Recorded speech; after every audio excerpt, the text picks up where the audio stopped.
పుట్ట చెదిరిన పాముల్లా దేశమంతా విస్తరించిన టెర్రరిస్టులు. వీళ్ళంతా ఎక్కడ్నుంచొస్తున్నారు? ఎవరి లక్ష్యాల కోసం పనిచేస్తున్నారు? జిహాద్ పేరిట హిందుత్వాన్ని అంతం చేయడమే వీరి అంతిమ లక్ష్యమా?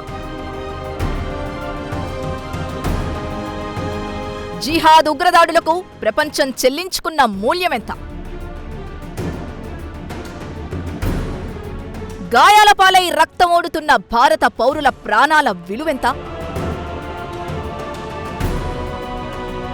సిసిఎస్ సమావేశంలో తీసుకున్న నిర్ణయాల ఫలితం ఎలా ఉంటుంది? ఇంటి దొంగలు ఇంట్లోనే ఉన్నారు, పొరుగింటి దొంగలు కూడా మనింట్లోనే చొరబడ్డారు. కాదు, దొంగచాటుగా చొరబడి ఇక్కడే తలదాచుకుంటూ మన ప్రాణాలకు ఎసరు పెడుతున్నారు. ఇంకా చెప్పాలంటే రోజురోజుకు మరింతమంది కొత్త టెర్రరిస్టులని తయారు చేస్తున్నారు. భారత్లోని చాలా వరకు పట్టణాలు ఇప్పుడు టెర్రరిస్టుల ఫ్యాక్టరీలుగా మారాయంటే అతిశయోక్తి కాదు. ఏ సిటీ ఔట్స్కట్స్లో ఏ టెర్రరిస్టు మాడ్యూల్ పురుడు పోసుకుంటుందో చెప్పడం కష్టంగా ఉంది. చూడ్డానికి అంతా మనవాళ్లుగానే కనిపిస్తారు. గుట్టు బయటపడిన తరువాత గాని వాళ్ళు టెర్రరిస్టులు అని తెలియడం లేదు. ఎందుకంటే ఒకప్పుడు టెర్రరిస్ట్ అనగానే భారీ తలపాగా చుట్టుకొని, కళ్లకు నల్లని కాటుక పెట్టుకుని, భుజాన తుపాకీ వేలాడేసుకుని భయానకమైన చూపులతో భీభత్సం సృష్టించేవారు.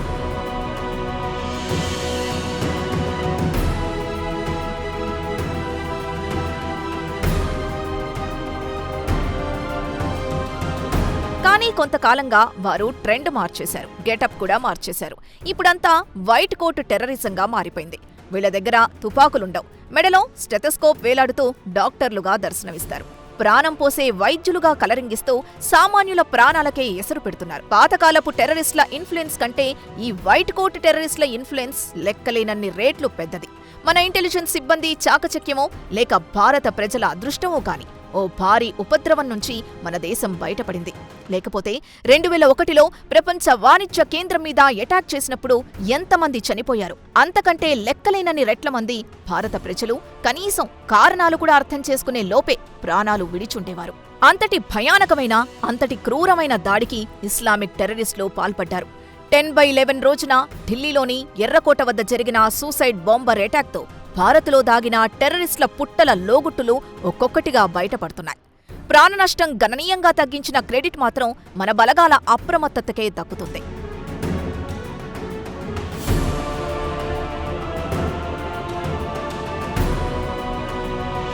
ఎందుకంటే ముజమిల్ అహ్మద్ గనీని కశ్మీర్లో అరెస్టు చేశాకనే తెలిసింది వారు ఎంత భారీ విస్ఫోటనం సృష్టించాలనుకున్నారు.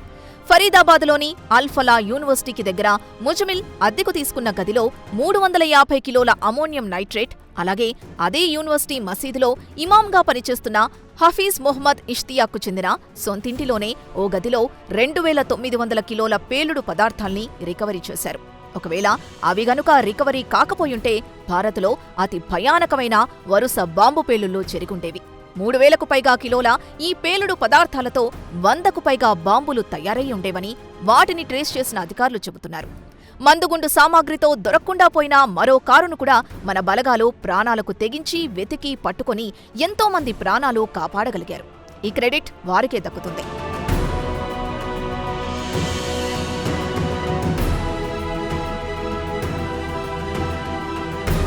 Jaish-e Mohammed, Islamic State, Khorasan province వంటి పాక్ విదేశీ ఉగ్రవాద సంస్థలు భారత్ను తీవ్రంగా గాయపరుస్తున్నాయి.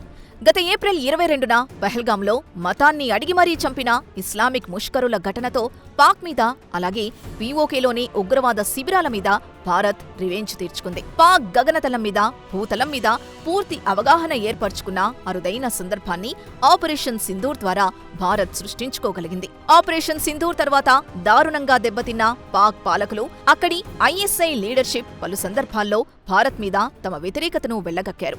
ప్రతీకారం తీర్చుకుంటామని ప్రతిజ్ఞలు చేశారు. ఆ ప్రతీకారాన్ని అమలు చేయడంలో భాగంగానే ఢిల్లీ పేలుళ్ల ఘటన జరిగిందని మన ఇంటెలిజెన్స్ సంస్థలు నిర్ధారించాయి.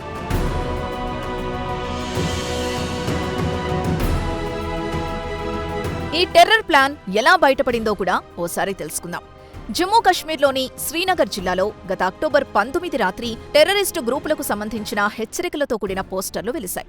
ఆ మరుసటి రోజు శ్రీనగర్ పోలీస్ అధికారి జీవీ సందీప్ చక్రవర్తి కంటబడ్డాయి. ఈ ఐపీఎస్ ఆఫీసర్ కర్నూలు జిల్లావాడు కావడం తెలుగు ప్రజలందరికీ గర్వకారణం. ఎందుకంటే ఆ పోస్టర్లను ఆకతాయిలు ఎవరో వేసుంటారని సందీప్ చక్రవర్తి లైట్ తీసుకోకుండా ఆ పోస్టర్లు ఎలా వచ్చాయనే అనుమానంతో కూపీలాగారు. ముగ్గురు అనుమానితుల్ని పట్టుకుని విచారిస్తే వారు ఇర్ఫాన్ అహ్మద్ అనే ఒక చీఫ్ మోటివేటర్ పేరు చెప్పారు. ఇర్ఫాన్ ఇంటి మీద రైడ్ చేస్తే అక్కడ్నుంచి కొన్ని డిజిటల్ ఫుట్ ప్రింట్స్ కనిపించాయి. ఇర్ఫాన్ ఆన్లైన్లో ఏం చేస్తున్నాడు, ఎవరితో సంప్రదింపులు జరుపుతున్నాడు, షేర్ చేసుకుంటున్న సమాచారం ఎలాంటిది అనే కోణంలో విచారించినప్పుడు యూపీ, హర్యానా, ఢిల్లీ వంటి రాష్ట్రాలతో సంబంధాలు బయటపడ్డాయి. అలా బయటపడిన కీలకమైన పేరే ముజ్మిల్ అహ్మద్ గని. ఫరీదాబాద్లోని అల్ ఫలా యూనివర్సిటీలో లెక్చరర్గా పనిచేస్తున్నాడు. హర్యానా పోలీసుల సాయంతో శ్రీనగర్ నుంచి వచ్చిన టీం ముజ్మిల్ని ఫరీదాబాద్లో అక్టోబర్ 30న అరెస్ట్ చేసింది. ముజ్మిల్ అరెస్టుతో 350 కిలోల అమోనియం నైట్రేట్, దాదాపు 3000 కిలోల ఇంటెన్సివ్ ఎక్స్ప్లోజివ్ డివైసెస్ పట్టుబడ్డాయి. ముజ్మిల్ అరెస్టు తర్వాత మరుక్షణం నుంచి రెడ్ ఫోర్ట్ వద్ద సూసైడ్ అటాక్ చేసిన ఉమర్ ఉన్ నబీ కనిపించకుండా పోవడం గమనించాల్సిన అంశం. ముజ్మిల్ పట్టుబడ్డాక తాను కూడా రేపో మాపో అరెస్ట్ అవుతానని భయపడిన ఉమర్ నబీ కారులోనే పేలుడు పదార్థాలతో తిరుగుతూ కాలయాపన చేస్తున్నాడు. ఢిల్లీలో అడుగుపెడితే ఎవరికీ దొరక్కుండా చాలా కాలం గడపవచ్చని భావించిన నబీ ఎర్రకోట వద్ద పేలుడుకు పాల్పడ్డాడు. ఆ విధంగా 10వ తేదీన ఈ ఘటన ప్రపంచానికి వెలుగు చూసింది.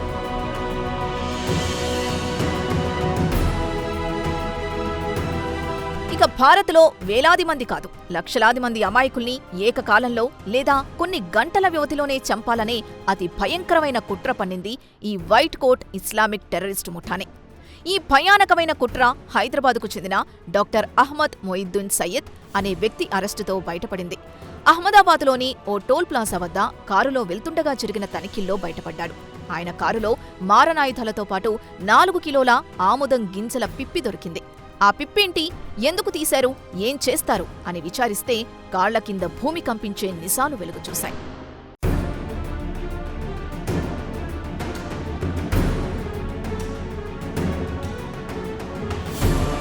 ఆముదం గింజల నుంచి తీసిన ప్రాణాంతకమైన లిక్విడ్ ని ఉపయోగించి హిందువులను సామూహికంగా చంపే కుట్ర పన్నాడు ఈ డాక్టర్. రైజిన్ అనే ప్రాణాంతకమైన బయోకెమికల్ వెపన్ ని కూడా తయారు చేశాడని గుజరాత్ ఏటీఎస్ విచారణలో నిర్ధారణ జరిగింది. ఈ రైజిన్ అనేది సనైడ్ కంటే కూడా 6000 రెట్లు అధికంగా పనిచేస్తుంది. దీన్ని లిక్విడ్ ఫామ్లోనే కాకుండా గ్యాస్గా మార్చి జనసమర్థంగా ఉండే జాతరలో, భారీ ఆలయాల దగ్గర గుమిగూడే ప్రజల మీదికి వదలాలని కుట్ర చేశాడు. ఇక వాటర్ రూపంలో తయారు చేసిన రైజిన్ని వాటర్ ట్యాంకుల్లో కలపడం, ఆహార సప్లై సంస్థలకు అప్పచెప్పి ఆ విధంగా మాస్ పాయిజనింగ్ ద్వారా ప్రజల్ని చంపడం అనేది ఇందులో దాగిన కుట్రగా పోలీసులు తేల్చారు. లక్షలాది మంది హిందువులను ఒకేసారి చంపాలనేది అహ్మద్ మొయినుద్దీన్ అసలు కుట్ర. హైదరాబాద్కు చెందిన ఇతను తిరుపతి లడ్డూను టార్గెట్ చేసి ఉంటాడన్న అనుమానాలు తీవ్రమవుతున్నాయి. ఐసిస్తో లింక్ అయి ఉన్న ఈ హైదరాబాద్ డాక్టర్ కుట్ర గనుక సక్సెస్ అయి ఉంటే, రైజిన్ అనే విషయం తిరుపతి లడ్డూ ప్రసాదంలోకి ఏ విధంగానైనా వెళ్ళుంటే దేశవ్యాప్తంగా లక్షలాది మంది ప్రజలు కొన్ని గంటల తేడాతో ప్రాణాలు కోల్పోయుండేవారు. ఒకవేళ ఆ కుట్ర గనుక అమలయుంటే 9/11 రోజు న్యూయార్క్లో టవర్స్ పేలిన ఘటనలో రాలిపోయిన 3000 మంది ప్రాణాలతో రైజిన్ పాయిజన్ ద్వారా హతమయ్యే లక్షలాది మంది మరణాలకు అసలు పోలికుంటుందా?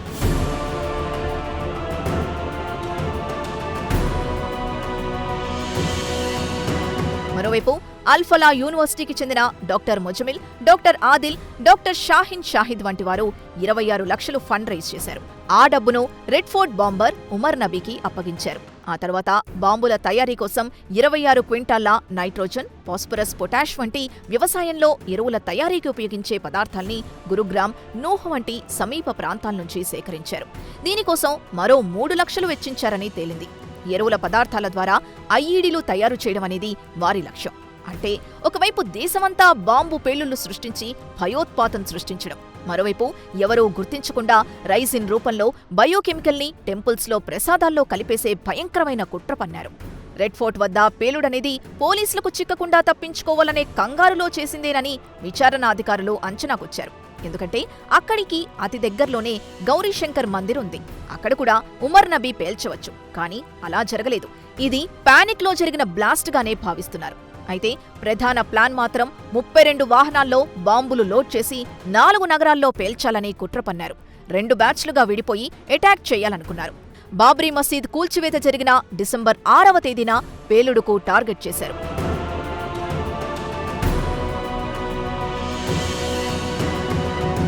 పేలుళ్లు జరిపేందుకు 2 బ్యాచ్లు చేశారు. ప్రతి బ్యాచ్లో 2 లేదా 3 సూసైడర్లు, 16 వాహనాలుంటాయి. ఢిల్లీ, ముంబై, లక్నో, అయోధ్య లేదా వారణాసి లేదా జైపూర్ వంటి పట్టణాల్ని ఎంచుకొని వాటిలో ఒక 4 పట్టణాల్ని ఫైనల్ చేసుకోవాలని కుట్ర చేశారు. మొదటి బ్యాచ్ ఢిల్లీలోని రెడ్ ఫోర్ట్ వద్ద, అలాగే ముంబైలోని India gate, shopping malls, railway స్టేషన్లు టార్గెట్ చేయాలని ప్లాన్ చేశారు. రెండో బ్యాచ్ లక్నో, అయోధ్య, వారణాసి వంటి హిందూ భక్తులు అధికంగా హాజరయ్యే స్థలాలకు కేటాయించారు. ఈ బ్యాచ్లో మహిళల టీం ఉండడం విశేషం. సీరియల్ బ్లాస్ట్ల కోసం 32 వాహనాలు, ఆ వాహనంలో 200 ఐఈడీలు, ఒక్కో వాహనంలో 50 నుంచి 100 కేజీల అమోనియం నైట్రేట్, రైసిన్ పాయిజన్, అలాగే టైమర్లు, డ్రోన్లు ఉపయోగించాలని ప్లాన్ చేశారు. అన్నిటినీ ఒకేసారి పేల్చాలని డిసైడ్ అయ్యారు.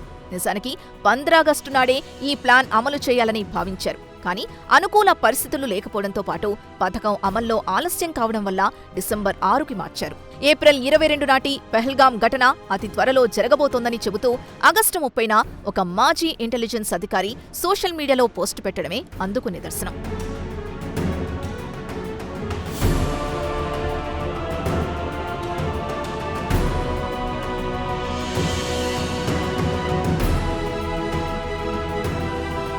భారత్ మీద టెర్రరిస్టులు ఎందుకు ఇంతలా కాన్సంట్రేట్ చేశారు?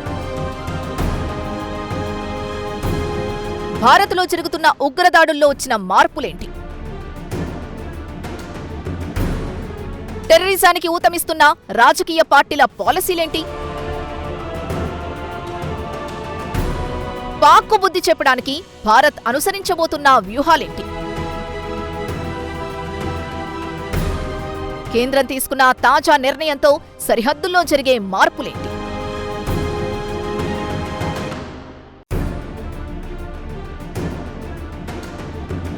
Institute for Economics and Peace IEP ప్రచురించిన గ్లోబల్ టెర్రరిజం ఇండెక్స్ తాజా రిపోర్టు ప్రకారం 2024లో టెర్రరిజం వల్ల మరణాలు 13% తగ్గాయి.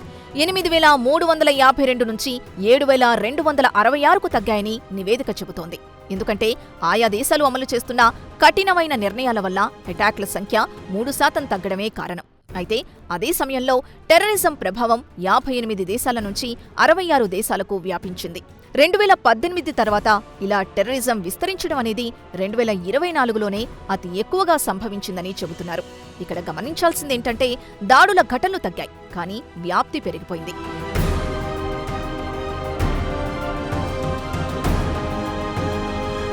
గ్లోబల్ టెర్రరిజం ఇండెక్స్ రిపోర్టు ప్రకారం 2023-24 ఒక్క సంవత్సరంలోనే బుర్కినా ఫోసోలో మరణాలు 50% పెరిగాయి, దాడులు 20% పెరిగాయి. అందువల్ల దీనికి ఫస్ట్ ర్యాంక్ వచ్చింది. ఇక పాకిస్తాన్లో 45% మరణాలు పెరగ్గా అటాక్లు కూడా రెట్టింపయ్యాయి. అందువల్ల దీనికి సెకండ్ ర్యాంక్ ఇచ్చారు. మాలి 3వ ర్యాంకులో, నైజర్ 4వ ర్యాంకు, సిరియా 5వ ర్యాంకు, ఆఫ్ఘనిస్తాన్ 6వ ర్యాంకులో, ఇరాన్ 7వ ర్యాంకు, ఇజ్రాయెల్ 8వ ర్యాంకులో, మయన్మార్ 9వ ర్యాంకులో ఉన్నాయి. వాటితో పోలిస్తే భారత్ 14వ ర్యాంకులో ఉంది. టెర్రరిజంలో 2వ ర్యాంకులో ఉన్న పాకిస్తాన్తో పోలిస్తే భారత్ ఇంతకు ముందున్న 15వ ర్యాంకు నుంచి 14వ ర్యాంకుకు పెరగడం కాస్త ఊరటనిచ్చే అంశమే. టెర్రరిజం వ్యాప్తిని అరికట్టడంలో ఇంకా విజయం సాధించలేదనే చెప్పాలి. అందుకు కారణాలు విశ్లేషించుకుంటే ఎక్కువలో ఎక్కువ రాజకీయ కారణాలుగానే తేలుతున్నాయి.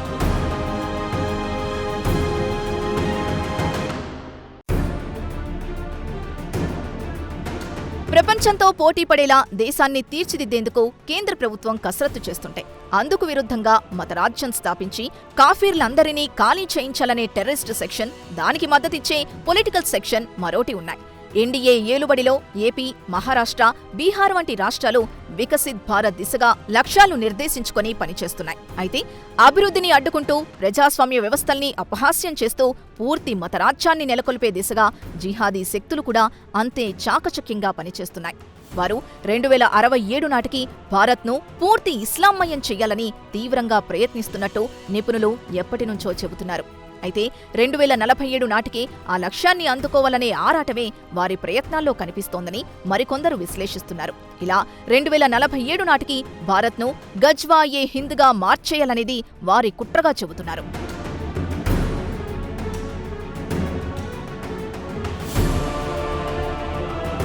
గజ్వా-ఏ-హింద్ అంటే భారత్ను ఇస్లాంమయం చేయడం. ఇదంతా ఇస్లాం ప్రకారమే చేస్తున్నామని రాడికల్ ఇస్లామిస్టులంటుంటే అసలీ కాన్సెప్టు ప్రవక్త చెప్పింది కాదని, ప్రవక్త చెప్పిన అంశంతో గజ్వా-ఏ-హింద్కు సంబంధం లేదని ఇస్లామిక్ స్కాలర్లు చెబుతున్నారు.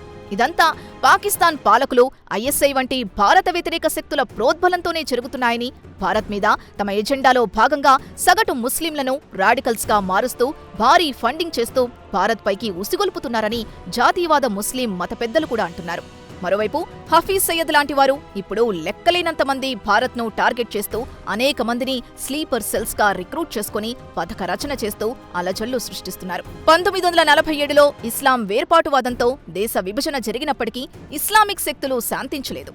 పాకిస్తాన్ అలా మతరాజ్యంగా ఉండగానే పాక్ నుంచి బెంగాల్ వరకు రోడ్ మ్యాప్ వేసుకుని భారత్ను అడ్డంగా మళ్లీ విభజించాలనే కుట్ర జరుగుతోంది.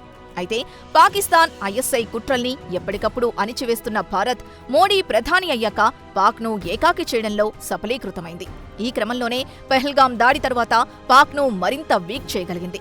దాని పర్యవసానంగానే ఢిల్లీని టార్గెట్ చేసి భారత రాజధాని మీద తాము దాడులు చేయగలిగామని, ఎక్కడ కావాలంటే అక్కడ భయోత్పాతం సృష్టించగలమని చెప్పడానికే ఈ అటాక్స్ చేశారంటున్నారు నిపుణులు.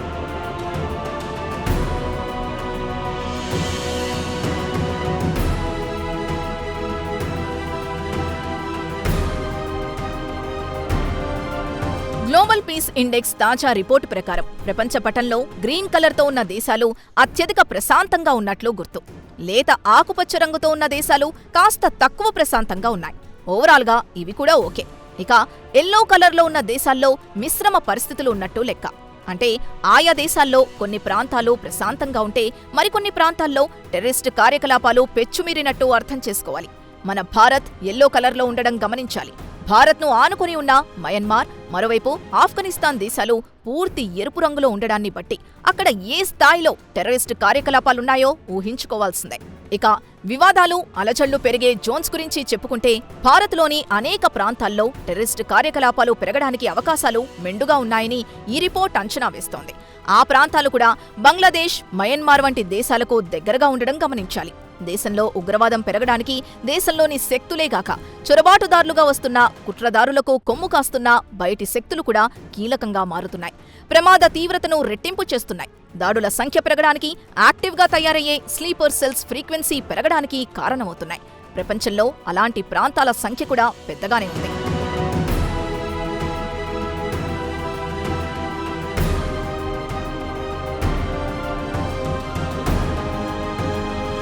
మరో ముఖ్యమైన విషయం ఏంటంటే, పాక్లో జరుగుతున్న కుట్రను అత్యంత ఖచ్చితత్వంతో గ్రహించిన ఇంటెలిజెన్స్ విభాగం తన రిపోర్టులో పాకిస్తాన్కు ఓ తీవ్రమైన హెచ్చరికను కూడా పోస్ట్ చేసింది. ఫిదాయిలను తుక్కుతుక్కుగా చిత్తు చేసే రోజు ఎంతో దూరంలో లేదని, పాక్ మొదటి దెబ్బ వేసేదాకా భారత్ వెయిట్ చేసే పరిస్థితి ఉండదనే స్పష్టమైన హెచ్చరిక కూడా అందులో ఉండడం గమనించాలి.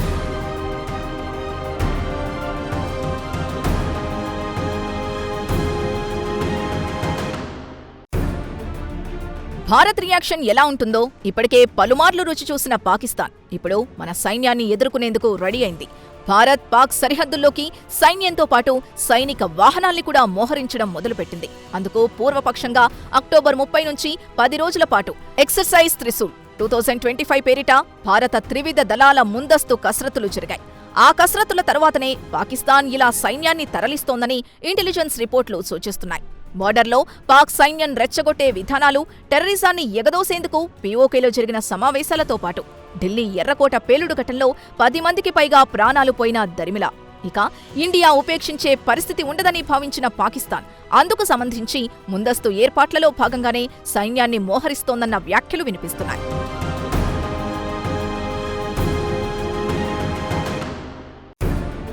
ఆ రిపోర్టులకు అనుగుణంగానే భారత్ ఓ కీలకమైన నిర్ణయం తీసుకోవడం గమనించాలి. రీసెర్చ్ అండ్ ఎనాలిసిస్ వింగ్ సెక్రటరీగా భారత్ సెక్యూరిటీలో కీలకమైన బాధ్యతలు పోషిస్తున్న పరాగ్ జైన్ను సీసీఎస్ మీటింగ్కు ఆహ్వానించడం ఆసక్తికరంగా మారింది. పరాగ్ జైన్ కశ్మీర్ వంటి టెర్రరిస్ట్ కార్యకలాపాలు చురుగ్గా జరిగే ప్రాంతంలోనే కాక కెనడా, శ్రీలంక వంటి దేశాల్లో పనిచేశారు.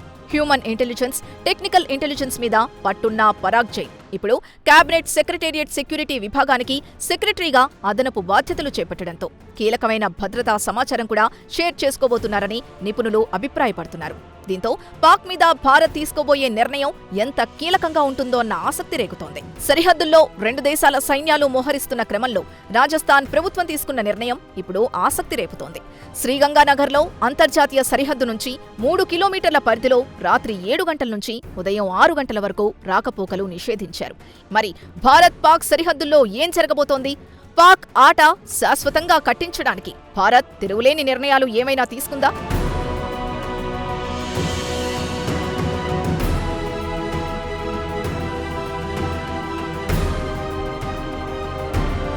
టెర్రరిజం వల్ల మానవ ప్రాణ నష్టాలు ఒక్కటే కాదు, ప్రపంచంలో బలమైన ఆర్థిక శక్తిగా పోటీ పడలేకపోతున్నాం. ప్రాపర్టీ డ్యామేజెస్, స్టాక్ మార్కెట్స్ పడిపోవడం, ఉగ్ర కార్యకలాపాల వల్ల పెట్టుబడిదారులు వెనుకంజ వేయడం వంటి కారణాలతో నష్టాలు సంభవిస్తున్నాయి. గ్లోబల్ ఎకనామిక్ ఇంపాక్ట్ రిపోర్ట్ ప్రకారం 2014లో $105.6 బిలియన్ నష్టపోతాయి. 2015లో $89.6 బిలియన్ కేవలం టెర్రరిజం వల్ల భారత్ నష్టపోయిందని అంచనా వేశారు. ముంబై అటాక్ తర్వాత జరిగిన market crash, foreign direct investment దెబ్బతినడం ఆర్థికవేత్తల్ని ఆందోళనకు గురిచేసింది. టెర్రరిజం వల్ల ప్రాణహాని, ఆర్థిక నష్టం ఇంత భయానకంగా జరుగుతున్నా కూడా భారత్లో రాజకీయ కారణాలు మాత్రం పరోక్షంగా టెర్రరిజాన్ని ప్రోత్సహిస్తున్నాయన్న అభిప్రాయాలున్నాయి. పలు జాతీయ పార్టీలతో పాటు ప్రాంతీయ పార్టీలు కూడా టెర్రరిజానికి మతం లేదని జనరలైజ్ చేస్తూ అవతలి వర్గానికి లేని టెర్రరిజాన్ని అంటగడుతూ అసమంజసంగా వ్యవహరించడం టెర్రరిస్టులకు ఊపిరి పోస్తోందన్న విమర్శలు ఉన్నాయి.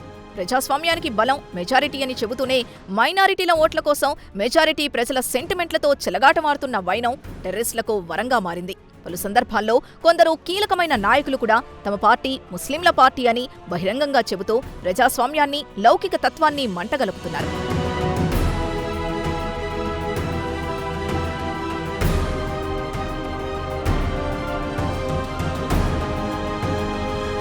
ఇక పాకిస్తాన్తో గొడవలున్నప్పటికీ భారత్ తన ఇతర పొరుగు దేశాల పట్ల వ్యూహాత్మకంగా వ్యవహరిస్తోంది. వివాదాల్ని అదుపులో ఉంచడం, అలాగే పొరుగు దేశాలకు ప్రాధాన్యత ఇవ్వడం, ఈ రెండు కారణాలు భారత్కు పొరుగు దేశాలతో సంబంధాలను మరింత మెరుగుపరిచాయి. ఈ విషయంలో భారత్ దౌత్య వ్యూహం కూడా ఫలించిందనే చెప్పాలి. పాకిస్తాన్ మినహా బంగ్లాదేశ్, నేపాల్, శ్రీలంక వంటి ఇతర పొరుగు దేశాలతో భారత్ కేవలం స్నేహ సంబంధాలు మాత్రమే కాకుండా ఆర్థికంగా కూడా ఆ దేశాలకు సాయపడుతోంది. చైనా తన బెల్ట్ అండ్ రోడ్ ప్లాన్ ద్వారా ఈ దేశాలపై పట్టు సాధించాలని చూస్తున్నప్పుడు భారత్ పొరుగు దేశాలకు నమ్మకమైన స్నేహితుడిగా మారి చైనా వ్యూహాల్ని సైతం దెబ్బతీస్తోంది. కానీ చైనా, పాకిస్తాన్ కలిసి పనిచేయడం భారత్కు ఒక పెద్ద సవాలనే చెప్పాలి. చైనా సైనిక మద్దతు పాకిస్తాన్కు ఒక రక్షణ కవచంలా తయారైంది.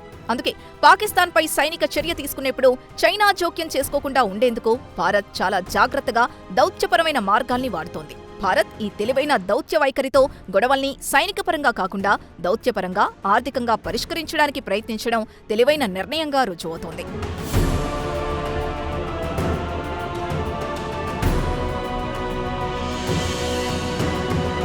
పెహల్గాం, ఆపరేషన్ సింధూర్, ఢిల్లీ పేలుడు, ఈ 3 ఘటనలు భారత్ భద్రతా విధానంలో ఒక కొత్త శకానికి నాంది పలికాయని చెప్పవచ్చు. ఉగ్రవాదులు చేసే దాడులు, వ్యూహాలు సంక్లిష్టంగా, రహస్యంగా, మరింత ప్రాణాంతకంగా మారుతున్నాయి. వాటికి చెక్ పెట్టాలంటే అన్ని రాజకీయ పార్టీలు తోడ్పాటుతో పాటు అన్ని ప్రజారాసుల మద్దతు కూడా అవసరం. టెర్రరిస్టులకు అంతర్గత శక్తుల తోడ్పాటు ఎంత త్వరగా ముగిసిపోతే అంత త్వరగా టెర్రరిజానికి ఎండకాడు పడుతుంది. పాకిస్తాన్కు శాశ్వత గుణపాఠం నేర్పే క్రమంలో భారత్ తదుపరి చర్యలు కేవలం సైనికపరమైనవే కాకుండా దౌత్యపరమైన, ఆర్థికపరమైన నిఘా అంశాల కలయికగా ఉండబోతున్నాయి. మరి రాబోయే 2-3 నెలల్లో ఆ పరిణామాల ప్రభావం ఎలా ఉంటుంది? భారత ప్రజలు ఎక్స్పెక్ట్ చేస్తున్నట్టు అంతా సద్దుమణుగుతుందా? లేక కేంద్రంలోని కొందరు పెద్దలు కోరుకుంటున్నట్టు మన దేశ సరిహద్దుల్లో ఏవైనా భారీ మార్పులు చోటు చేసుకుంటాయా? వేచి చూద్దాం.